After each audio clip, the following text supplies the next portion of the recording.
Madam வந்து ஏடிஎம்கேல போய் join பண்ணிருக்காங்க. உங்க அம்மா பையன் வந்து கட்சி வச்சிருக்காரு. ஏடிஎம்கே ஜாயின் பண்ண காரணம் என்ன மேடம்? சமூக வலைதளங்கள்ல பல்வேறான விமர்சனங்கள் வருது. ஏன்னா நீங்க வந்து என் பையன் கட்சியில சேராம நீங்க ஏடிஎம்கே இது வந்து நாங்க இது வந்து ரோட்ல ரோட்டரி வந்து நாங்க ஒரு டயாலிசிஸ் மெஷின் ஈவெண்டா வந்திருக்கோம். அது கண்டிப்பா தனியா அவங்க வந்து தனியா அது கொடுப்பாங்க. ஆமா, அதான் கூட்டணி தான் நம்ம பேசிட்டு இருக்கோம். நம்ம ஆரம்பத்திலே சொல்லியிருக்கோம். ஸோ பேச்சுவார்த்தை நடந்துட்டு இருக்கு. என்ன எலெக்ஷன் ஆல்மோஸ்ட் கடைசிக்கு வந்துட்டு இப்போ கோரஸ் மாதிரி வரப்போகுது. ஸோ அது நிமித்தமா சீட் ஷேரிங்ல இருந்து எல்லாம் பேச்சுவார்த்தை.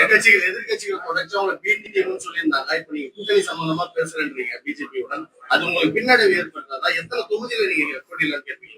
இல்லையா, இது வந்து என்டிஏங்கிற போது இது வந்து எல்லா பெரிய பெரிய கட்சி எல்லாம் இருக்காங்க. அவங்க எல்லாமே கலந்து பேசிட்டு தான் அவங்க டிசைட் பண்ணுவாங்க. எங்க சைடுல நாங்க கேட்டுருக்கோம்.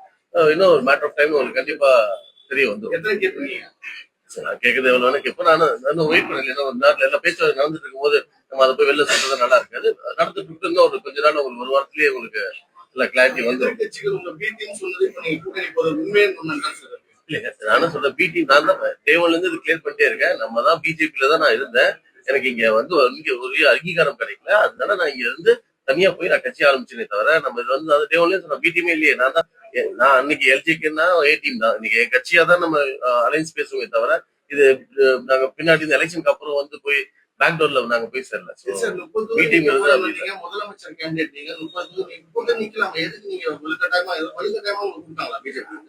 வலுக்கட்டாயம் இல்லைங்க. நம்ம வந்து அரசியல் வரது வந்து நம்ம வந்து விளையாட்டு போக்கு டைம் பாஸ் பண்ணி நம்ம வந்து டெஸ்ட் பண்றதுக்காக வரலங்க. வந்து இங்க வந்து நம்ம வந்து உண்மையா மக்களுக்கு சேவை செஞ்சுட்டு இருக்கோம், செலவு பண்ணிட்டு இருக்கோம். அது எதுவும் வீணா போகக்கூடாது. மக்களுக்கு வந்து நம்ம வந்து சேவை செய்யறதுக்காக வரும். அப்படி இருக்கும்போது நம்ம தேவன்னு சொல்றாங்க இந்த யூனியன் டெரிட்டரி இங்க வந்து சென்ட்ரல் கவர்மெண்டோட சப்போர்ட் இல்லாம நம்ம எதுவுமே பெரிய லெவல்ல ப்ராஜெக்ட் பண்ண முடியாது. நான் இண்டிவிஜுவலா ஜெயிச்சு இங்க வந்து சிஎமா உட்கார்ந்தா கூட கல்வி அதான் சொல்ல நாராயணசாமி நீங்க கண்ணு முன்னாடி பார்த்த ஒரு பெரிய எக்ஸாம்பிள். அப்படி இருக்கும்போது நம்ம வந்து ஒரு ரிசோர்ஸையோ என்னோட டைமையோ இதெல்லாம் வந்து வேஸ்ட் பண்ண முடியாது. நான் இருக்கிற வேலையெல்லாம் விட்டுட்டு நம்ம வரோம்னா பிசினஸ் எல்லாம் விட்டுட்டு வரோம்னா அதுக்கேற்ற மாதிரி நம்ம வந்து அதோட கான்ட்ரிபியூஷன் பெட்டரா இருக்கும். எனக்கு டைம் இருக்கனால எனக்கு எந்த ஒரு அவசரமும் இல்லை. ஸோ அதனால நான் பொறுமையா தான் எடுத்து போனேன்.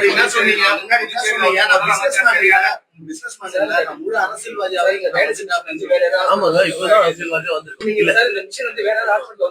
அது ஓகே இல்ல. நான் என்ன சொல்றேன், இவ்வளவு நீங்க எல்லாம் கேள்வி கேட்க நானும் பதில் சொல்றேன். கடைசியில ஒருத்தரும் உங்க டிவில போடுறது இல்ல. டிவில போடுறது அவர் கேள்வி கேட்க டைம் வேஸ்ட். எனக்கு தொண்ணு கேள்வி நானும் பதில் சொல்றேன். நானும் யோசிச்சு கஷ்டப்பட்டு எல்லாத்துக்கும் ஸ்ட்ராட்டஜி பண்ணி நீங்களே உங்களை வந்து அடிக்கிறாங்க. உங்களுக்கு போய் ஒரு ஜேர்னலிஸ்ட வந்து தமிழ்நாட்டுல ஒரு குவாரியில வந்து பழனியாண்டிங்கிற ஒரு எம்எல்ஏ வந்து டிஎம்கே எம்எல்ஏ வந்து அவங்க தாக்குறாங்க. தாக்குறதுக்கு நான் வந்து குரல் கொடுத்து 600 பேரோட ஒரு ரோட்ல போய் போராட்டம் பண்ணி அரெஸ்ட் பண்ணி போறேன். உங்களுக்கு யாருக்கும் எந்த ஒரு தைரியம் இல்லை. கேட்டா நீங்க எல்லாம் காசு வாங்கிட்டு வந்து எல்லாருமே அதுக்கு பயந்துட்டு போட மாட்டேன்னு சொல்றீங்க. டிஎம்கேல இருந்து எல்லாத்தையும் இவ்வளவு ஃபண்டிங் வாங்கிட்டு நீங்க வேணுங்கிற நியூஸ் மட்டும் தான் போடுறீங்க. வேற எந்த நியூஸ் போடலங்கிறதா உங்க மேல அலிகேஷன். நீங்க அதை வந்து கிளாரிஃபை பண்ண நீங்க சும்மா எங்க போட்டீங்க ஒரு அளவுதான். எங்க ஒரு யாருக்கு ப்ராப்பரா என்ன சொல்றேன், நீங்க வந்து ஒரு பிரஸ் கேள்வி கேக்குறீங்கன்னா ஏதாவது அது கேள்வி பதில் யாரு நீங்க டெலிகாஸ்ட் பண்ணலாம். டெலிகாஸ்ட் பண்ண சும்மா வெட்டி வேலைக்கு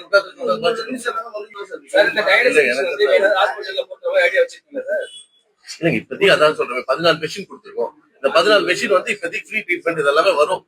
பட் இது போக நம்ம என்னென்ன தேவை அப்பப்போ என்ன தேவை இருக்கோ நாங்க எங்க மாடல் ஃபவுண்டேஷனும் இல்ல ரோட்டரி இந்த மாதிரி நிறைய ஃபவுண்டேஷனோட நாங்க அசோசியேட் பண்ணி என்ன நம்ம புதுச்சேரிக்கு தேவை இருக்கோ புதுச்சேரி மட்டும் இல்ல அவ்வளவோ எங்க நம்மளால சிஎஸ்ஆர் கான்ட்ரிபியூட் பண்ண முடியுமோ நாங்க பண்ணிட்டு தான் இருக்கோம். அதான் சொல்லுவேன், கவர்மெண்ட் ஸ்கூல்ல வந்து நாங்க பிரைவேட் ஸ்கூல் லெவலுக்கு டிரான்ஸ்ஃபார்ம் பண்ணிருக்கோம். ஒரு 10 கோடி செலவுல வந்து எடுத்து பண்றோம். ஸோ கண்டிப்பா இங்கேயும் நம்ம அந்த மாதிரி ஒரு கவர்மெண்ட் ஸ்கூல்ல வந்து ஒரு பிரைவேட் ஸ்கூல்ல மாத்தலாம்னு பிளான். மத்திய டெல்லி கூட்டதான் சொல்றாங்க சார். நீங்க அது சொல்லிக்கிறதுக்கான வாய்ப்பு கண்டிப்பா கூட்டணி பேசினா அவர் எங்க போய் சந்திக்க தான் போவோம். காரைக்கால கூட நான் சந்திச்சு தான் வந்தேன். அதனால எல்லா பேச்சும் நடந்துட்டு இருக்கு. இன்னும் ஒரு 1 வீக் இன்னும் 10 டேஸ் உங்களுக்கு எல்லாமே கண்டிப்பா. அதான் சொல்றேன், தேர்தல் போட்டியிட்டு காமராஜர் சொல்லிட்டேன்.